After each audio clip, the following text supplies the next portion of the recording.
Public live news में उमेश गुप्ता। आपको बता दें कि इस समय हम मौजूद हैं महाराजगंज जिला मुख्यालय पर। यहाँ पर शिक्षकों का धरना प्रदर्शन चल रहा है। आइए जानते हैं किन मांगों को लेकर यहाँ पे धरना प्रदर्शन कर रहे हैं, सरकार से इनकी क्या मांगे हैं।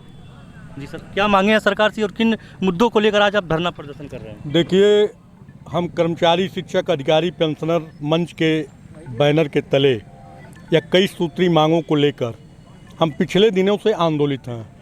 उस 21 सूत्री मांग पत्र में पहला मांग हमारा पुरानी पेंशन 1 अप्रैल 2005 से बहाल किया जाए।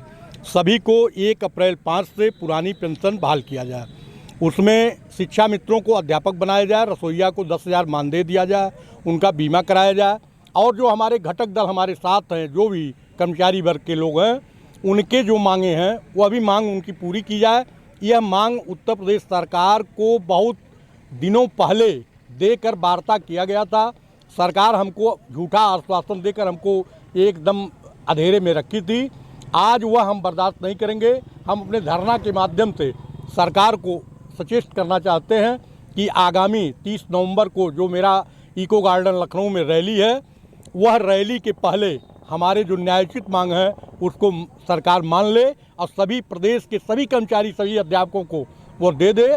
नहीं तो हम जो है आर पार की लड़ाई लड़ने के लिए तैयार है। और इतना ही नहीं, अगर ये हमारी सार्थक मांगों को पूरा नहीं करते तो आने वाले 2022 में विधानसभा के निर्वाचन में हम अपने संगठन के माध्यम से इनके विरोध में निर्णय ले सकते हैं।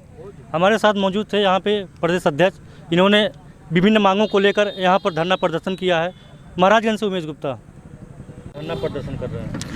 जी, मैं शिक्षा मित्र संघ उत्तर प्रदेश की ओर से प्रदेश उपाध्यक्ष दिनेश मर त्रिपाठी। आज 28 अक्टूबर को उत्तर प्रदेश शिक्षक कर्मचारी अधिकारी पेंशनर्स अधिकार मंच के तत्वावधान में पूरे उत्तर प्रदेश के सभी जनपद मुख्यालयों पर एक दिवसीय धरना प्रदर्शन का कार्यक्रम आयोजित किया गया था। उसी के क्रम में शिक्षा मित्र संघ उत्तर प्रदेश भी अपनी पूरी ताकत, पूरी ऊर्जा, पूरी संख्या बल के साथ इसमें सहभागिता कर रहा है और किया है। और मैं आपको बताना चाहता हूं कि पूरे प्रदेश के पैमाने पर ये धरना बहुत सफल रहा है और बहुत ऐतिहासिक रहा है और इस धरने से बड़े दूरगामी प्रभाव पड़ेंगे और इसका बड़ा सकारात्मक संदेश गया है। सरकार और समाज सभी ने इसको महसूस किया है कि अगर हमारी मांगों को जल्द पूरा नहीं किया गया तो यह जनमानस में एक बड़े वैचारिक परिवर्तन का कारण बन सकता है। जो हमारी प्रमुख मांगें हैं उसमें हमारे जो 2004 के बाद नियमित कर्मचारी हैं, नियमित शिक्षक हैं, उनके पेंशन की बात, जो हमारे संविदा कर्मी हैं, चाहे वो शिक्षा मित्र के रूप में हो, आंगनबाड़ी के रूप में हो, रसोइया के रूप में हो, अन्य संवर्गों के लोग हों, सबके विनियमितीकरण, सबके सम्मानजनक पोषण हेतु उचित मानदेय, उचित वेतन के लिए। और शिक्षा मित्र संघ की जहां तक बात है, शिक्षा मित्र संघ के तरफ से इस पूरे अधिकार मंच के प्रमुख मांगों में ये मांग सम्मिलित है कि हमारे समस्त शिक्षा मित्र स्नातक हैं और समस्त शिक्षा मित्र प्रशिक्षित स्नातक हैं, बीटीसी डिग्री होल्डर हैं और वो टीचर होने की परिपूर्ण योग्यता रखते हैं। और सबसे विचारणी बात यह है कि लगातार 20 वर्षों से उत्तर प्रदेश बेसिक शिक्षा परिषद के विद्यालयों को संचालित कर रहे हैं। इनके द्वारा पढ़ाए गए बच्चे तमाम प्रतियोगी परीक्षाओं को उत्तीर्ण करके बड़े बड़े पदों पर प्रदेश में बैठ चुके हैं, कार्य कर रहे हैं।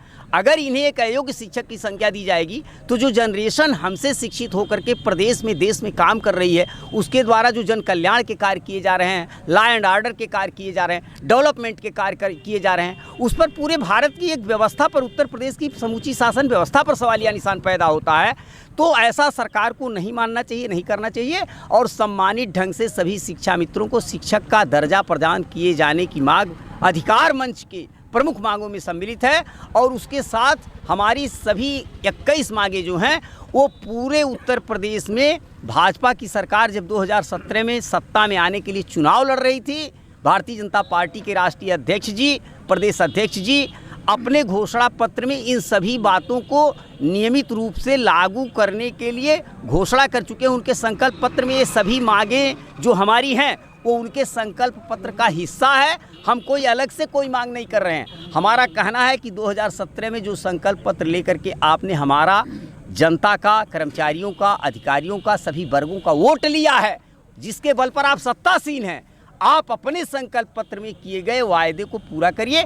अगर आप ऐसा नहीं करते हैं तो अभी हम मांग कर रहे हैं, आंदोलन कर रहे हैं अगर हमारी मांगों को यथाशीघ्र नहीं माना गया तो हम जन जागरण अभियान करके सत्ता परिवर्तन की लड़ाई को लड़ने के लिए बाध्य होंगे। तो बदल तभी तो जमाना बदलेगा। अरे तू चुप रहकर तो सहती रही, तो क्या ये जमाना बदला है?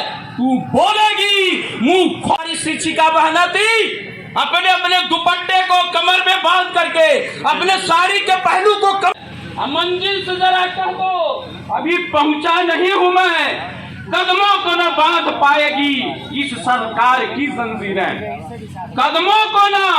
नमस्कार।